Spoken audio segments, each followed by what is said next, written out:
哥布林大军潜伏在地下城，随时准备进攻城市。为了预防哥布林逃窜发生，工会集结了一批冒险者讨伐哥布林。急于变强讨伐地下城城主的弗兰率先亲兵闯入地下城，郝建让他不要再像上一次一样逞强，如果有什么万一，就用所有积蓄换来的转移之语逃离。很快，大批哥布林出现，郝建做好规划，拥有技能的哥布林就吸收魔石，没有的就杀了或者留给后面的人。吸收过魔石的哥布林为了不引人怀疑，就放入次元收纳。弗兰猎杀哥布林的手法越来越娴熟，但哥布林的数量也只增不减，一个个打倒太费功夫。郝建使出技能分割思考，几番火焰标枪瞬间清场。分割思考固然厉害，但只有他这种无机物才能毫无风险的使用。弗兰之前也用过，但因为头疼欲裂被迫中断。多纳多等冒险者紧随其后进入地下城捡弗兰的剩饭。虽然弗兰给他们留了不少哥布林，但多纳多总觉得以现在哥布林逃窜的规模来说，这里的哥布林尸体有点少。虽然弗兰很厉害，但毕竟是个小孩子，害怕他会出什么意外。先行的冒险者赶紧追了上去，而这时弗兰已经跟着守卫哥布林找到了哥布林的老巢，果然发现了哥布林国王和王后。哥布林已经发现了入侵者，正聚集在国王身边严阵以待。敌人的数量太多，郝建劝弗兰不要冒进，让他先用魔法攻击牵制哥布林，弗兰再去趁机打败国王和王后。结果没想到郝建的攻击实在太猛，国王的王后根本就挨不住，直接扑了。等到弗兰冲下去，只有给他们收尸的份了。小黑猫哭唧唧，师傅太过分了，他也想要和国王战斗，国王都死了，剩下的哥布林很快做鸟兽散。他们继续往前走，在路的尽头发现一扇巨大的门，看来地下城城主并非哥布林王。弗兰这才打起精神继续前进。当他进入门内之后，大门突然合拢，紧接着黑暗中亮起了无数光点。再仔细一看，那些光点居然是密密麻麻的飞虫。通过鉴定，郝建发现这是拥有不同技能的军队甲虫，等级不高，随便打打就能收获很多魔石。郝建先用念动力封住他们的行动，再由弗兰进行砍杀。本以为是奖励关卡，结果原地砍了半个小时，甲虫军队数量愣是一点都没减少。这时郝建才发现甲虫中有能召唤眷属的头领，反正虫子也砍够了。郝建释放大范围爆炸魔法攻击虫群，弗兰趁机一刀结果了首领。郝建获得了不少新技能，弗兰的等级也提升了不少。除了虫子，大家都很开心。弗兰发现大门的前面还有一扇大门，刚靠近，他们就感受到了一股强大的魔力，甚至比 C 级暴食之王还要强大。但弗兰不会因为这一点威胁而退缩。郝建担心闺女，在进入房间之前给他叠满了各种增益 buff， 还说如果弗兰能活着回去，他就做最拿手的咖喱给他吃。天大地大，吃饭最大，只要有一口吃的，弗兰就算爬也要爬回去。弗兰进入地下城后，大门就关闭了，多纳多被拦在门外无法进入，心里不免担心。而与此同时，进入第二扇门的弗兰遇到了那个释放强大魔力的生物，居然是一只上级恶魔，能力值逆天不说，连技能都是从没见过的。上级恶魔的威胁度是 B， 也就是能独自消灭一个国家的程度。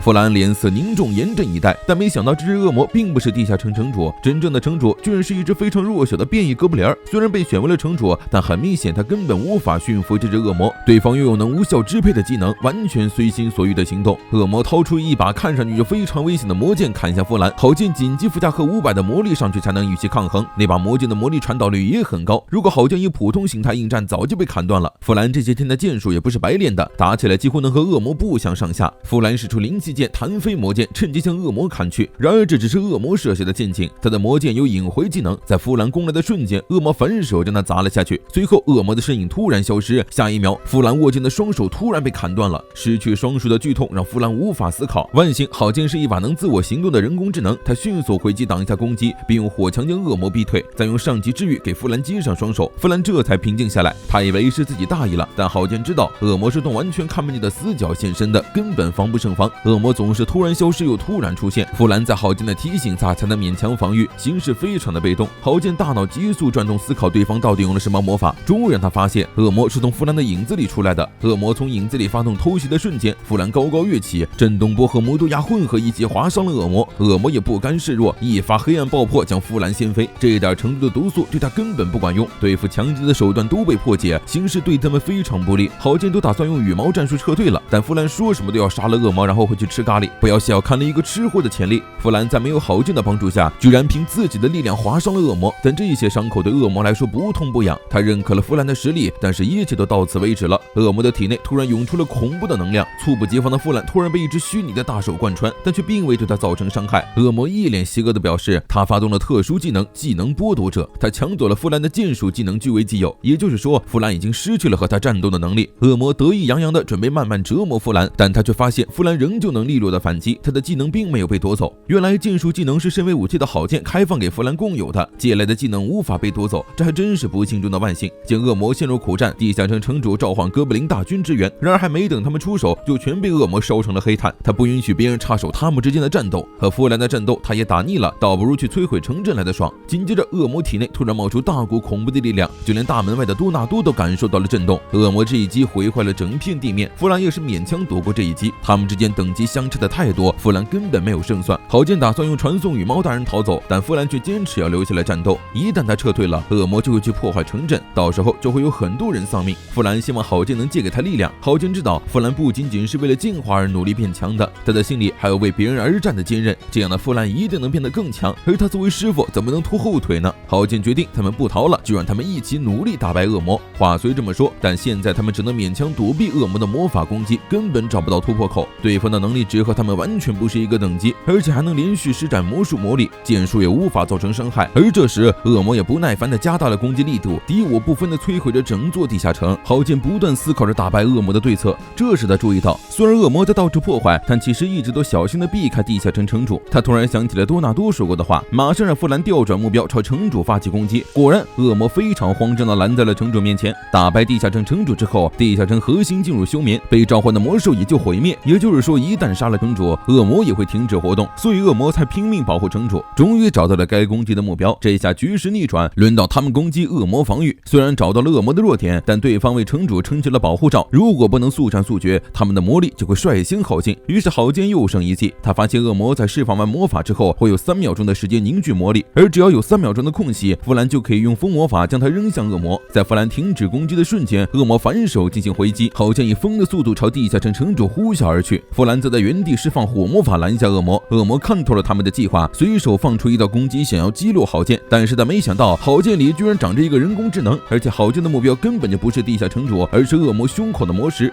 恶魔也不是吃素的，居然用双手勉强挡下了郝建。见此，郝建爆发出了更加强大的力量，敢伤害他重视的弗兰就等着变成弗兰的经验值吧。他将自己的全部魔力填充剑身，瞬间贯穿了恶魔的胸膛，魔石被他一分为二。失去了魔石的恶魔很快就风干成了一具尸体，但郝建的魔力也彻底用尽了，整个剑身都碎得不成样子。弗兰吓坏了，冲上去紧紧地抱住郝建，哇哇大哭。结果就听郝建发出了一声舒服的喟叹。没想到吧，他补充魔力后能自我修复，见上级恶魔居然被打败了。哥布林城主打算再通过召唤一只强大的恶魔，弗兰自然不会让他这么做，只能说哥布林这个种族就算当了城主也不怎么聪明。他居然当着弗兰的面掏出了自己保密的替身手环，只要有了这个他就能复活的。弗兰一刀砍断他的胳膊。好了，现在你不会了。哥布林城主大受打击，以至于当场去世，城主死亡，核心消失，地下城也停止了运作。他们成功称霸地下城，多纳多等人总算跑了进来，一看弗兰居然消灭了威胁度 B 的恶魔，都大受震撼。见到弗兰平安无事，多纳多总算是放心了。当然算总账的时候也到了，他是不是说过单独作战很危险？多纳多拎起毛毛头狠狠教训了弗兰一顿。弗兰的眼里失去了光芒。从地下城归来，弗兰的等级升到了25，技能和称号都增加了，能力值也提升了不少。郝建也获益匪浅。他问弗兰想用自我进化点数提升哪个技能，却见弗兰一脸生无可恋。原来他在被骂的时候，郝建都只想着新技能的事吗？郝建冷汗直冒，借口说自己是在想要给弗兰做咖喱，总算让小馋猫的心情变好了。弗兰将剑术和剑技提升到了10，满级之后解锁了剑圣术属性剑的新技能，之后又将从恶魔那里得来的技能剥夺术升到了满级。这个技能以100%的成功率剥夺对手的一项技能，同一天对象只能有1次，冷却时间为18天。弗兰嘿嘿一笑，盯上了纳多，被郝建这个师傅赶紧阻止，都说了不能对同伴出手了。之后弗兰被工会长叫去单独谈话，首先他要向弗兰道谢，如果不是弗兰打败了威胁度 B 的恶魔，他们一定会损失惨重。上级恶魔的尸体被弗兰送给了工会，但是他想知道恶魔的魔石去哪儿了，这么强大的魔石就连国家都想要得到，所以弗兰是没有办法独占的。你这话说的，人家自己打败的恶魔要点魔石怎么了？弗兰借口在打败恶魔的时候破坏了魔石，工会长当然知道弗兰在说谎，但是看在精灵没有骚动的份上，他还是决定不予追究。没想到一个胖子突然出现，指着弗兰说他在说谎，这个胖子究竟是谁？